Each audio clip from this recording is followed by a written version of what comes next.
শিগগিরই আয়নাঘর পরিদর্শনে যাবেন প্রধান উপদেষ্টা। গুম সংক্রান্ত তদন্ত কমিশন সদস্যদের সাথে বৈঠক।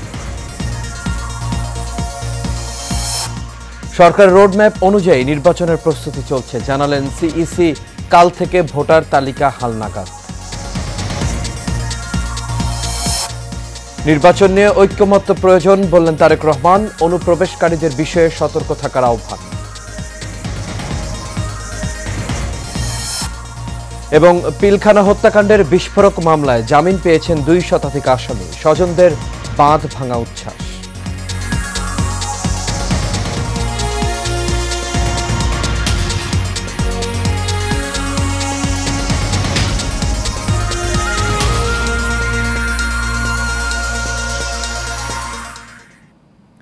সবাইকে স্বাগত এশিয়ান প্রাইম নিউজে। দর্শক, পুরো সংবাদ জুড়ে আপনাদের সঙ্গে আছি আমি আনোয়ার রাজা। তখন শুনছিলেন বিআরবি কেবল ইন্ডাস্ট্রিজ লিমিটেড সংবাদ শিরোনাম।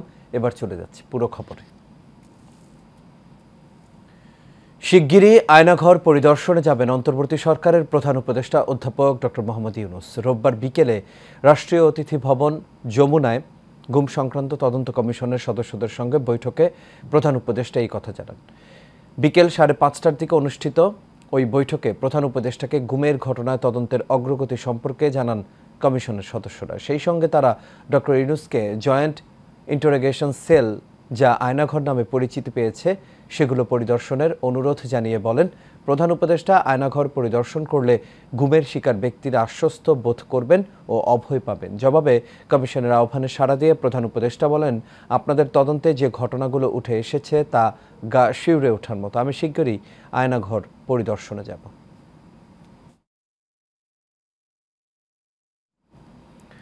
নতুন বছরের প্রথম বিদেশ সফরে সুইজারল্যান্ডে ওয়ার্ল্ড ইকোনমিক ফোরামের বার্ষিক সম্মেলনে অংশ দিতে 21 থেকে 24 জানুয়ারি দেশটি সফর করবেন অন্তর্বর্তী সরকারের প্রধান উপদেষ্টা ডক্টর মোহাম্মদ ইউনূস।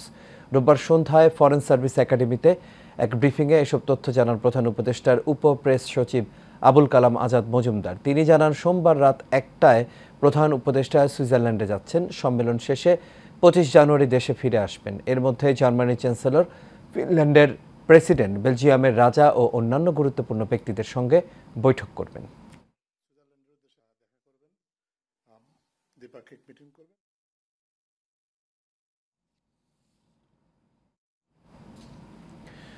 রাজনৈতিক দলের মধ্যে মতপার্থক্য থাকতেই পারে, কিন্তু সবার এক জায়গায় ঐক্যমত্য থাকতে হবে। নির্দিষ্ট সময় পরপর আইন ও সংবিধান মেনে ভোট দিতে হবে।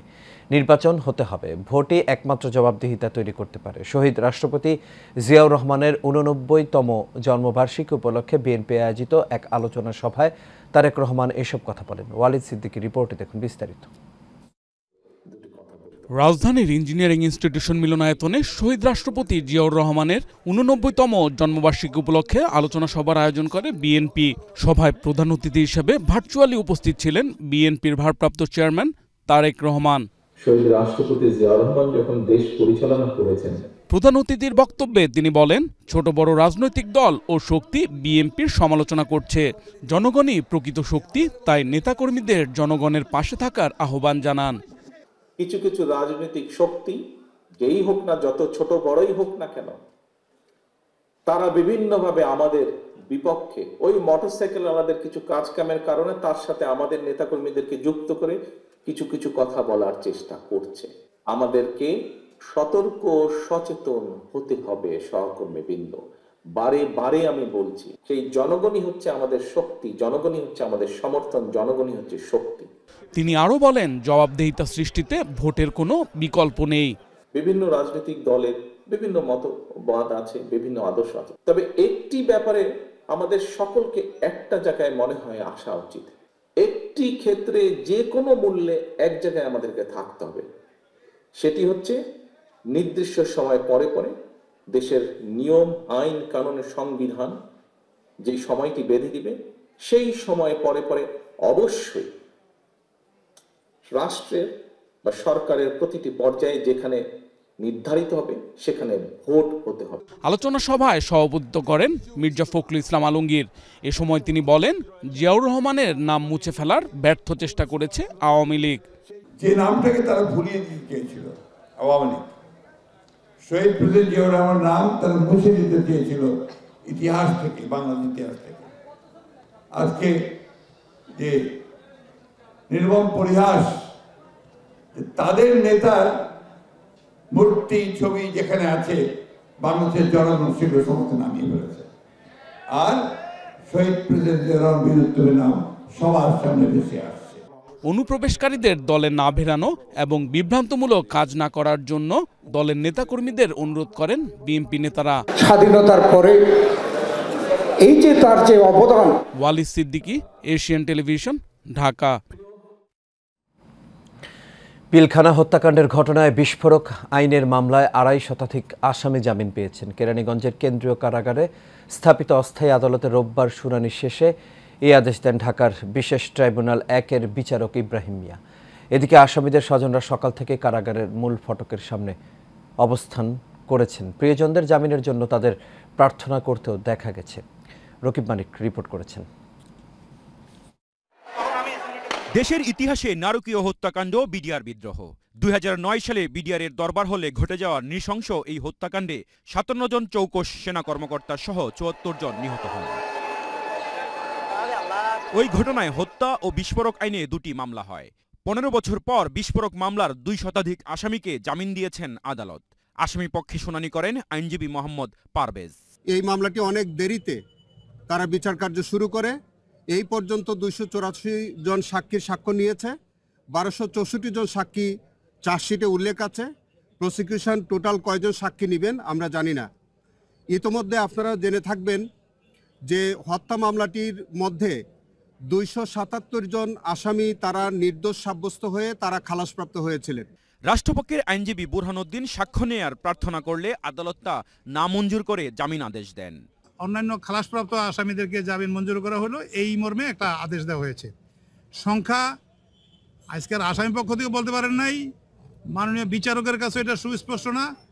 অতএব যেই প্রশ্নটা আপনারা করছেন ঠিক কতজন, এই সংখ্যা আমি বলতে পারবো না। আমি ক্যাটাগরিটা বলে দিলাম যে এইভাবে জামিনের আদেশটা হয়েছে। এদিকে শুনানির দিন ধার্য থাকায় সকাল থেকেই আদালত চত্বরে অবস্থান নেন আসামিদের স্বজনরা। জামিন পাওয়ার পর অনেকেই আবেগাপ্লুত হয়ে পড়েন। রকিব মানিক, এশিয়ান টেলিভিশন, ঢাকা। প্রধান উপদেষ্টার সময়সীমা অনুযায়ী নির্বাচনের প্রস্তুতি নিচ্ছে কমিশন, এমনটাই জানিয়েছেন প্রধান নির্বাচন কমিশনার এএমএম নাসির উদ্দিন। সকালে নির্বাচন কমিশন ভবনে ইউএনডিপি কর্তৃক ভোটার তালিকা হালনাগাদ কার্যক্রমের সরঞ্জাম প্রদান অনুষ্ঠানে তিনি এসব কথা জানান। এ সময় সিইসি বলেন, ভোটার তালিকা কার্যক্রমে সহযোগিতার জন্য ইউএনডিপির কাছে অনুরোধ জানানো হয়েছিল, তারা খুব দ্রুত সময়ে সহায়তা করেছে। রাজনীতিতে না গিয়ে কমিশন একটি সুষ্ঠু নির্বাচনের পরিবেশ সৃষ্টি করতে চায় বলে উল্লেখ করেন সিইসি। অনুষ্ঠানে ইউএনডিপির আবাসিক প্রতিনিধি স্টেফেন লিলার জানান, রাজনৈতিক দলসহ বিভিন্ন অংশীজনের সঙ্গে বৈঠকের মাধ্যমে কিভাবে সহযোগিতা করা যায় তা নির্ধারণ করা হবে।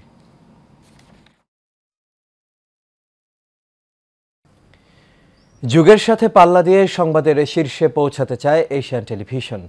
এক যুগ পূর্তি অনুষ্ঠানে প্রতিষ্ঠানের কর্ণধারদের প্রত্যাশা, তরুণ প্রজন্মের স্বপ্নের বাংলাদেশ বিনির্মাণে বস্তুনিষ্ঠ সংবাদের পাশাপাশি জবাবদিহিতা নিশ্চিতের বিকল্প নেই। প্রতিষ্ঠাবার্ষিকী উপলক্ষে রাজধানীর গুলশান নিকেতনে এশিয়ান টেলিভিশনের কার্যালয়ে কেক কাটেন মালিক কর্মকর্তারা। সাইফুল ইসলাম নয়নকে সাথে নিয়ে আরও জানাচ্ছেন বাতেন বিপ্লব। দেশের প্রথম উচ্চ প্রযুক্তির বেসরকারি স্যাটেলাইট চ্যানেল এশিয়ান টেলিভিশন। বিনোদন এবং সংবাদের মিশেলে চ্যানেলটি এরই মধ্যে ১২ বছর পেরিয়ে ১৩ বছরে পদার্পণ করেছে। প্রতিষ্ঠাবার্ষিকীর অনুষ্ঠানে রূপায়ণ গ্রুপ ও এশিয়ান টেলিভিশনের ঊর্ধ্বতন কর্মকর্তারা কেক কাটার মধ্য দিয়ে দিনটিকে স্মৃতির মালঞ্চে স্মরণীয় করে রাখেন। এ সময় উপস্থিত ছিলেন এশিয়ান টেলিভিশনের DMD Sajjad Hossain Rashid Parvez, DMD operations Zahid Ibne Rashid, DMD Tushar Rashid, DMD Faisal Rashid, Rupayan গ্রুপের vice chairman Ali Akbar Khan Ratan, vice chairman Nowrin Jahan Mitul, উপদেষ্টা ব্রিগেডিয়ার জেনারেল অবসরপ্রাপ্ত আবুল কালাম আজাদ, ওয়াহিদ মুকাই আলী, জাতীয় পুরস্কারপ্রাপ্ত ফুটবলার আব্দুল গাফফার, এশিয়ান টেলিভিশনের head of news Sirajul Islam, রূপায়ণ গ্রুপের মিডিয়া কোঅর্ডিনেটর হাবিব রহমান পলাশ সহ এশিয়ান টেলিভিশন ও রূপায়ণ গ্রুপের ঊর্ধ্বতন কর্মকর্তা ও কর্মচারীরা।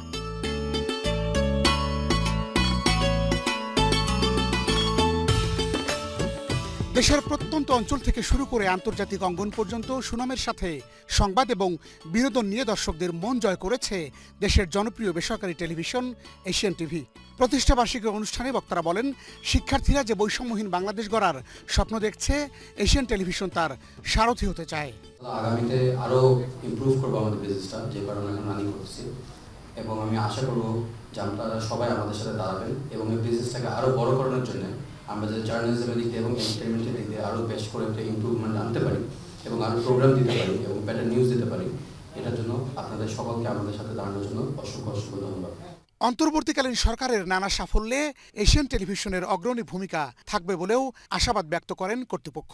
এশিয়ান টেলিভিশন শুধুমাত্র আমাদের বিনোদন নয়, আমরা যে এটাকে আমাদের সংবাদের জগতে সংবাদ পরিবেশনের ক্ষেত্রে আমরা একটা নিরপেক্ষ এবং সর্বজন গ্রাহ্য একটা টেলিভিশনে রূপান্তরিত করতে চাই। একটা প্রোগ্রাম আমাদের যে অ্যাচিভমেন্ট সব আপনাদের জন্য, সব দর্শকদের জন্য। আমি আশা রাখি যে এশিয়ান টিভি যুগে যুগে আপনাদের সাথেই থাকবে। অনুষ্ঠানে বিভিন্ন সামাজিক, রাজনৈতিক, ব্যবসায়ী ও সাংস্কৃতিক সংগঠনের পক্ষ থেকে ফুল দিয়ে শুভেচ্ছা জানানো হয়। তো আমরা চাইব যে এশিয়ান টেলিভিশন যে বাংলাদেশের মিডিয়া একদম শীর্ষ কয়েকটি টেলিভিশন চ্যানেলের মধ্যে একটি হবে। আমি আশা করছি এই মহৎ অনুষ্ঠানে সবার উপস্থিতিতে এই ঘোষণা দিতে চাই যে এশিয়ান টেলিভিশনের নিউজ অন্য উচ্চতায় যাবে এবং এই মধ্যে আমরা নানা রকমের উদ্যোগ নিয়েছি।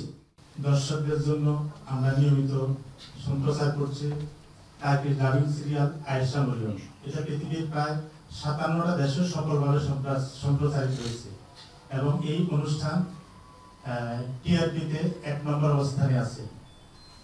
প্রতিযোগী প্রতিষ্ঠানগুলোর পাশাপাশি আমাদের যে সামর্থ্য আছে, ওই সামর্থ্য অনুযায়ী আমাদের প্রতিটা ডিপার্টমেন্ট তাদের স্ব অবস্থান থেকে সাপোর্ট দিয়ে আমরা এখন উল্লেখযোগ্য টেলিভিশনগুলোর মধ্যে আমরা আমাদের নিজস্ব একটা অবস্থান করে রেখেছি।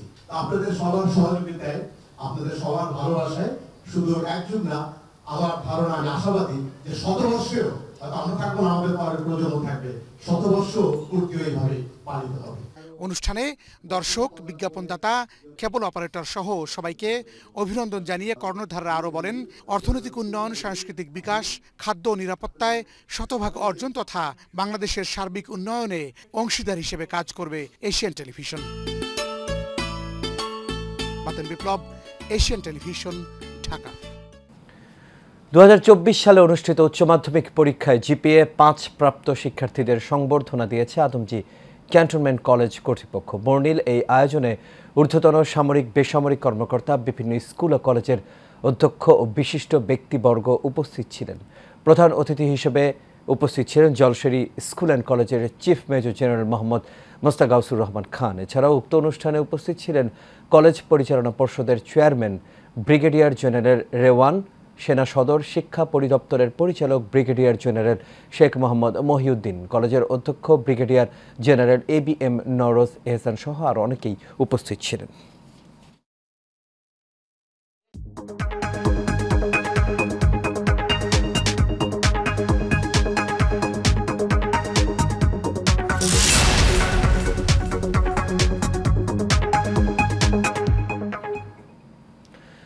এবারে এক্সিম ব্যাংক বাণিজ্য সংবাদ। সদস্যদের স্বাস্থ্য সুরক্ষার অংশ হিসেবে ডেন্টাল হেলথ ক্যাম্পের আয়োজন করেছে জাতীয় প্রেস ক্লাব। স্বাস্থ্যসেবা উপকমিটির সার্বিক তত্ত্বাবধানে প্রায় 4 শতাধিক সদস্য দাঁতের বিভিন্ন সমস্যায় পরামর্শ গ্রহণ করেন এই ক্যাম্পে।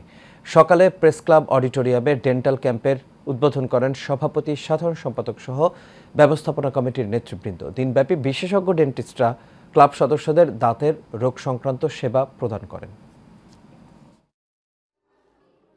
আমরা আশা করি এই স্বাস্থ্যসেবা উপকমিটি আগামী প্রতি মাসে একটি করে গুরুত্বপূর্ণ বিষয়ে ক্যাম্প করবে এবং আমরা আগামী মাসের 1 তারিখে প্রিমিয়াম ব্যাংক চোখ হাসপাতালের সহযোগিতায় একটি চক্ষু ক্যাম্প করতে যাচ্ছি।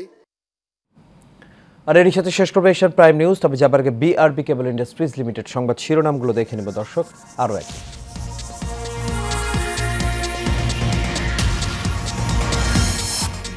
শিগগিরই আয়নাঘর পরিদর্শনে যাবেন প্রধান উপদেষ্টা। গুম সংক্রান্ত তদন্ত কমিশন সদস্যদের সাথে বৈঠক। সরকারের রোডম্যাপ অনুযায়ী নির্বাচনের প্রস্তুতি চলছে জানালেন সিইসি। কাল থেকে ভোটার তালিকা হালনাগাদ।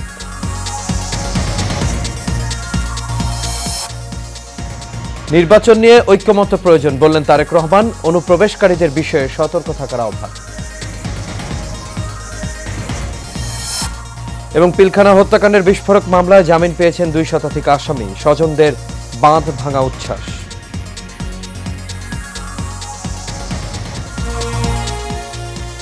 দর্শক, এই ছিল আমাদের এখনকার আয়োজনে। আমাদের পরবর্তী সংবাদ দেখার আমন্ত্রণ রইল। এতক্ষণ সাথে থাকার জন্য সবাইকে ধন্যবাদ। শুভরাত্রি।